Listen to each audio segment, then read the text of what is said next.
What's going on, everybody? Welcome to the SERGE GNABRY FIFA 21 review video. My first FIFA video ever, and also pretty much my first just video in general in a really long time. I want to try and get back into making videos again. So if you guys do see the video and you like it, please subscribe, please leave a comment on anything that you think about the video, anything that I can improve, or things that you did like about the video, because I want to make sure we get better from here on out because I do want to continue to make more review videos in general. Also, let me know if there's anything else or any other player you want to see me do a video on. But without further ado, let's get right into Serge Gnabry's card. Looking at his links, he gets a perfect link with Sane, a good strong link with Lewandowski, and a weak link with Werner that would provide a very nice link for a hybrid squad into a Premier League slash Bundesliga squad. He's coming in around 19,500 coins on the PS4, 22k on the Xbox, and 25,000 on PC, according to Futbin. He is coming in at 85 overall, a +1 from last year's 84 overall card. Looking at the base stats, he has an 82 pace rating now, which is a huge downgrade from last year and a big talking point for a lot of people this year, especially because Sancho also got a huge pace downgrade. A lot of people were scratching their heads, wondering why did they get such bad pace downgrades. Coming in at 83 shooting, 78 passing, 85 dribbling, 43 defending, and 70 physical. He's coming in with 4-star skills, 4-star weak foot, right-footed, high attacking work rate, and a medium defensive work rate. Looking at his traits, the only notable trait he has is flare trait. Now getting into how he actually played for me. Was he worth it? Was he good? We're going to start by looking at the pace. Was the pace really that bad? And honestly, not gonna lie, it was a little bit noticeable. I played this card with the Hunter. I would assume a lot of people will be playing this card with the Hunter as well. Um, 90 acceleration did make a difference, but comparing him to other players that I use with higher pace out on the wing to get behind on a through ball and things like that, it was a little noticeable. He felt kind of slow sometimes. So that's why I think personally playing this card centrally is probably the best. I think the best position for him is at cam. Striker, you kind of still want somebody with pace right now because it just pace is so overpowered. Like always, you just one through ball and you're in on goal. And not to say he's not fast, he's still fast, but he's just not the fastest.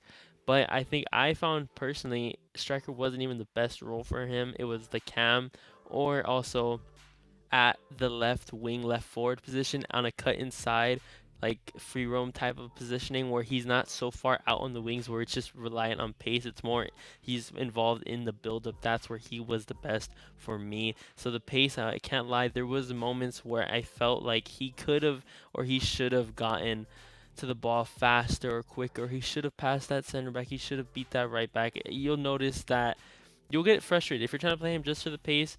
You'll see that he's gonna lose some of those speed battles sometimes, and it's gonna get a little frustrating. And not to say it's bad because he's still with the Hunter. It's 99 excel, 86 sprint speed, but it's just nothing compared to how fast he was last year and compared to how fast some of these cards are today. Now, looking at the shooting, his shooting was very good in game. I really liked it a lot. It is a little early into the game, though, I cannot lie. Goalkeepers don't seem to be that good this year at all. I have a lot of players scoring some pretty hard shots, and it's just going right past the keeper a lot.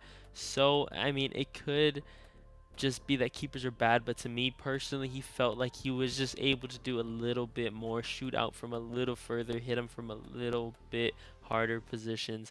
His positioning wasn't amazing, I would say, at striker. His positioning felt very good, like I said, at that left wing cut inside slash cam role, but striker getting in behind, he wasn't the best.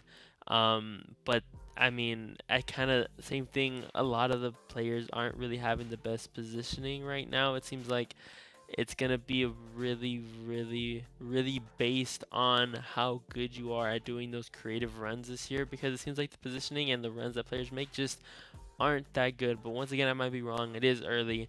But yeah, his shooting was great. He made some really nice shots and goals. There's a lot of goals that he made were just frustrating for the other opponent that it's just, you didn't expect him to score there.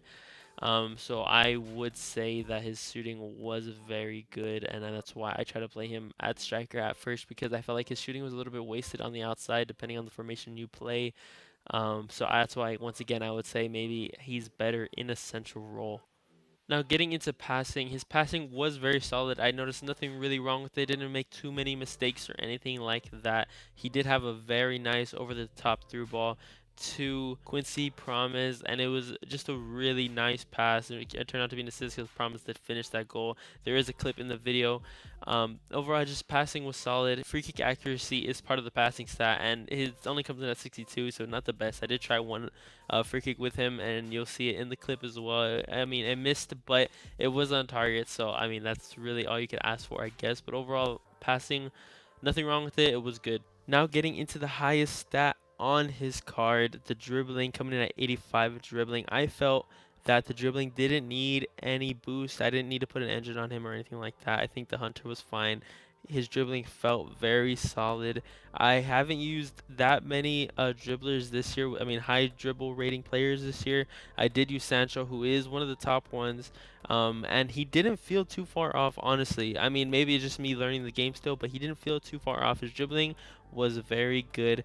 86 agility, 88 balance just was a good combination. The balance you can notice a lot. It feels like he doesn't want to fall over. I haven't noticed him fall over or just get weak and fall, which also plays into the physicality, which we will get into. But his dribbling is very solid. I think it's a really good point of the card, and it makes the card just that much better. Now, getting into physicality, which is also another good stat on his card, and I think what makes him just a little bit better than everybody else is that his 69 strength feels a little bit better than that. Maybe it's because of the 88 balance he has, but if this guy does not want to fall over, he doesn't want to let go of the ball at all. He doesn't want to let it leave his feet. I scored a couple goals with him where it was just those annoying plays where he gets tackled and he just won't fall over. He won't concede the ball to his opponent. He just won't let it go.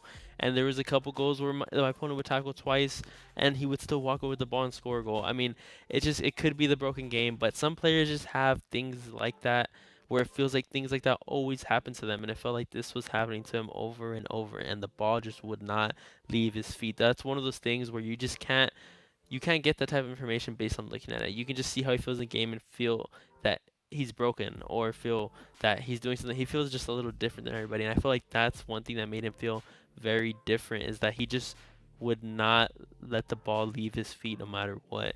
Even when he gets tackled, he'll still be there up and standing. And just really annoying to your opponent, just to your opponent. Because if it was happening to me, I'd be very annoyed. So it's a very nice hidden gem about him. The stamina, 78 stamina. I didn't notice anything too bad so far. He does kind of start to slow down in like the 60th minute of the game. I did find myself subbing him off sometimes.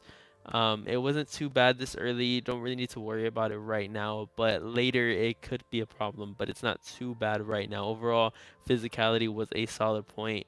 Jumping, I didn't try any headers with him or anything like that.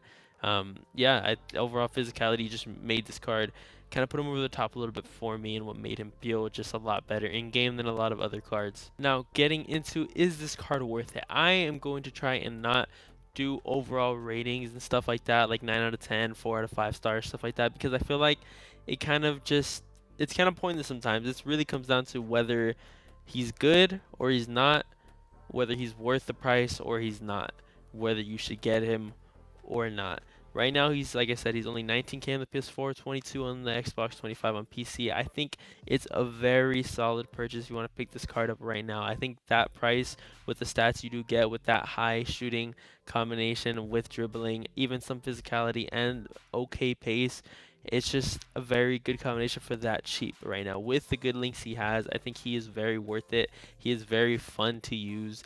I just don't see a reason why you wouldn't want to try him if you are using a Bundesliga squad or you want to try hybridizing your squad into a Bundesliga squad because like I said, very, very easy card to link to. Overall, I think, yes, this card is very worth it and it should be one of the cards you should try early into this FIFA. That's going to wrap it up for this review. Like I said, guys, this is my first video in a really long time, so it'd be very helpful if you let me know what you think, if there's anything that you guys would like to see me do or change, any hints, tips that you as a viewer would like to offer. I want to try and improve as much as I can for this because I want to keep doing it. Like I said, it's fun to me. It was fun to me before, and I want to try it now. now, and I love playing FIFA.